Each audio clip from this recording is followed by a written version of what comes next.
Assalamualaikum warahmatullahi wabarakatuh. Selamat datang kembali di Guru Kampung Channel YouTube kesayangan Sobat Kampung semuanya. Nah, hari ini Guru Kampung lagi berada di salah satu kecamatan yang ada di Kabupaten Hulu Sungai Selatan. Sebuah kecamatan yang termasuk salah satu yang tertua yang ada di Kabupaten Hulu Sungai Selatan. Ya, kecamatan ini adalah Kecamatan Daha atau yang lebih sering dikenal dengan sebutan Nagara. Mudah-mudahan bagi sobat kampung yang belum pernah ke sini ada rezekinya untuk sampai ke Kecamatan Daha atau Nagara ya sobat kampung. Daripada penasaran, yuk ikuti vlog Guru Kampung kali ini untuk melihat-lihat apa saja yang ada di Kecamatan Daha Nagara. Let's go sobat kampung.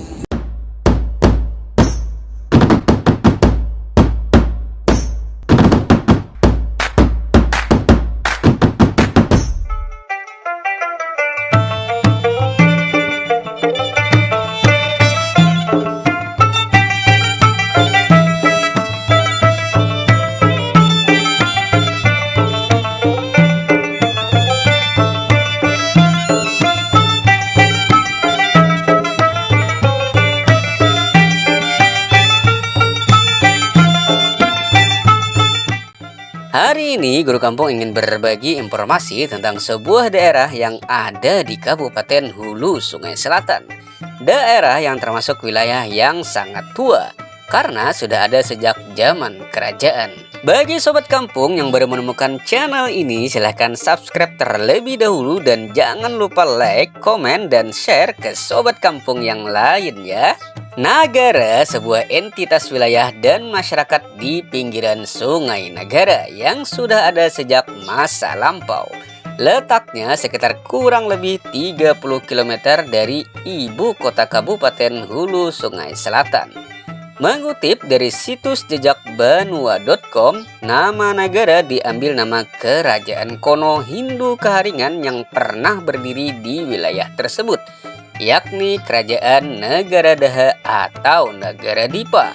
Wilayah kerajaan menurut hikayat membentang sepanjang aliran Sungai Margasari Tapin, Amuntai Hulu Sungai Utara, Sungai Balangan, Sungai Tabalong, bahkan hingga wilayah daerah aliran Sungai Barito dan Seruyan.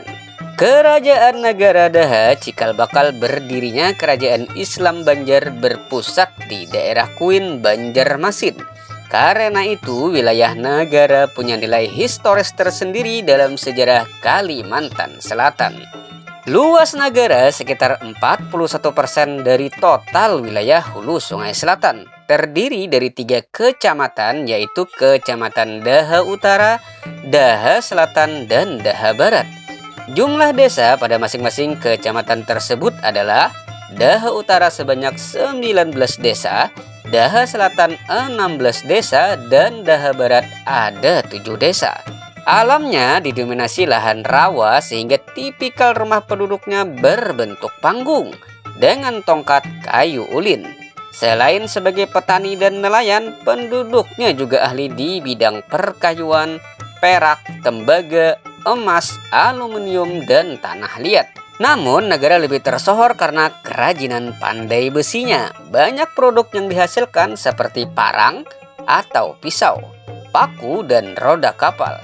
Bahkan ada cerutukan di masyarakat bahwa orang Nagara bisa membuat replika pesawat sekalipun, saking hebatnya orang Nagara dalam mengolah besi. Kebanyakan pengrajin besi ini berada di Desa Tumbukan Banyu, Habirau, dan Sungai Pinang.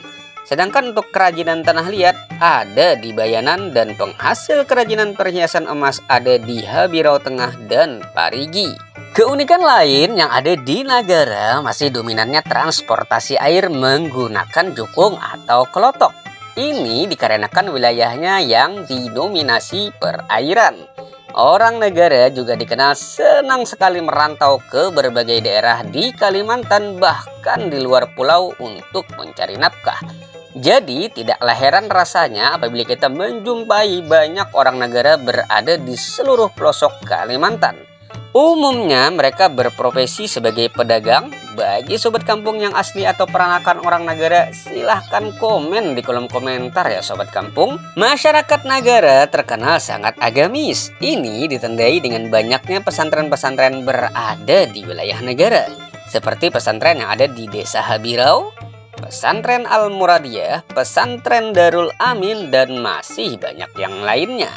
Nagara punya nilai historis, ciri khas wilayah, dan karakter masyarakat tersendiri bila dibandingkan penduduk wilayah lainnya di hulu Sungai Selatan. Secara ekonomi, negara juga memiliki pasar besar di Desa Tumbukan Banyu yang tak kalah ramai dengan pasar di ibu kota kabupaten di Kandangan. Pasar yang setiap harinya menjadi roda perekonomian wilayah negara. Pasar negara buka setiap hari. Namun, untuk khusus hari Jumat, pasar ini lebih ramai dari biasanya karena banyak pedagang dari daerah lain datang ke pasar ini untuk berjualan.